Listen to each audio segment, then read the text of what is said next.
বাংলাদেশ ভারত আন্তর্জাতিক সমুদ্র সীমারেখা সংলগ্ন বাংলাদেশ জলসীমার মধ্যে অবৈধভাবে মৎস্য আহরণরত অবস্থায় বাংলাদেশ কোস্টগার্ড অভিজিৎ-৩ ও ঝড়-৩ নামক দুইটি এবং বাংলাদেশ নৌবাহিনী এফবি জয় জগন্নাথ-২, এফবি বাসন্তী, এফবি অভিজিৎ ও এফবি নারায়ণ নামক ৪টি সর্বমোট ৬টি ভারতীয় ফিশিং বোট ৯৫ জন জেলেসহ আটক করে।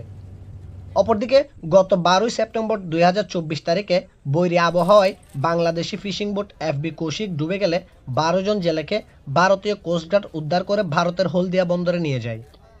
এছাড়াও গত ৯ ডিসেম্বর ২০২৪ তারিখ বাংলাদেশ ভারত আন্তর্জাতিক সমুদ্র সীমারেখা সংলগ্ন এলাকায় ভারতীয় জলসীমায় মৎস্য আহরণের অভিযোগে দুইটি বাংলাদেশি ফিশিং ট্রলার এফবি লায়লা-২ ও এফবি মেঘনা-৫কে ৭৮ জন জেলেসহ আটক করে ভারতীয় কোস্টগার্ড।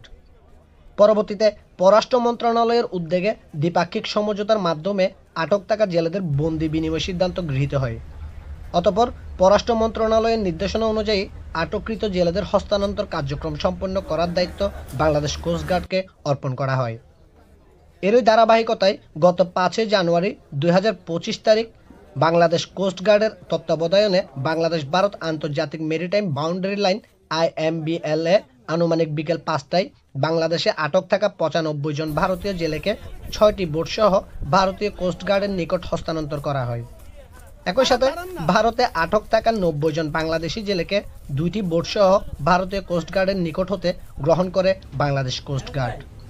পরবর্তীতে আজ ৭ জানুয়ারি সকাল ১০টায় চট্টগ্রামের পতেঙ্গায় বাংলাদেশি জেলেদের বোটসহ তাদের স্বজনদের নিকট হস্তান্তর করা হয়।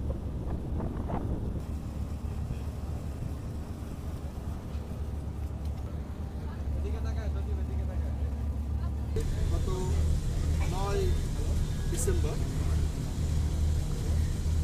বাংলাদেশি ফিশিং বোট যেটা লায়লা-২ এবং মেঘনা-৫ ভারতীয় কোস্টগার্ড অভিযোগ করে এরা ভারতীয় সীমানায় মাছ ধরছে, সেই প্রেক্ষাপটে তাদেরকে ধরে নিয়ে যায় আমাদের ৭৮ জন জেলে। পরবর্তীতে বাংলাদেশ সরকারের পররাষ্ট্র মন্ত্রণালয় এ বিষয়ে উদ্যোগ নেয় এবং দ্বিপাক্ষিক সমঝোতা ভিত্তিতে বন্দি বিনিময়ের সিদ্ধান্ত দিয়ে এই বন্দি বিনিময়ের কাজটি দেওয়া হয় বাংলাদেশ কোস্টগার্ডকে বাংলাদেশের সরকারের পক্ষ থেকে।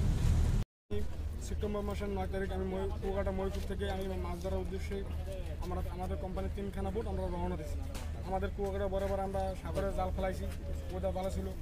তারপর জাল ফেলানোর পর আমাদের বোট ওয়েদার খারাপ হয়ে গেছে, আমাদের ওই 2খানা বোট জাল আগে টেনে ফেলেছে। আমার আগে টানার পর আমার কাছে গেছে, যাওয়ার পর আমাকে বলছে যে ওয়েদার খারাপ হয়ে গেছে, তো আমরা তো মহিপুর উঠে যাবো, তুই আয় পিছিয়ে পিছিয়ে। আমি ঠিক আছে, আমার জাল অল্প কিছু জাল ছিল, তো আপনারা যান, আমি আইতে জালটা নিয়ে। তারা সরে গেছে দূরে, সরার পর আমার বোট পাল্টি খেয়ে গেছে। পাল্টি খাওয়ার পর আমার 13 জন ছিলাম, আমি একজন পাইনি, আমার একজন মিসিং, তারা 12 জন। আমি ওই একটা বোটে বাস আসা কিছু। এখন আমাদের টোটাল 2 জাহাজে আমাদের 78% ছিল, আর বাংলাদেশি একটা বোট ঝড়ের কবলে পড়ে ডুবে গেছিল। তো ওই জাহাজের 12 জন নাবিক আমাদের 2 জাহাজে করে আমাদের সাথে আসছে। তো টোটাল আপনার 90%। আমাদের কজন ফেরত দিয়েছে? 95 95 দিয়ে দিচ্ছে। তারপর বাংলাদেশি ইন্ডিয়ান 95 লোক ছিল, ওদের ফেরত দিয়েছে। আমাদের 90%।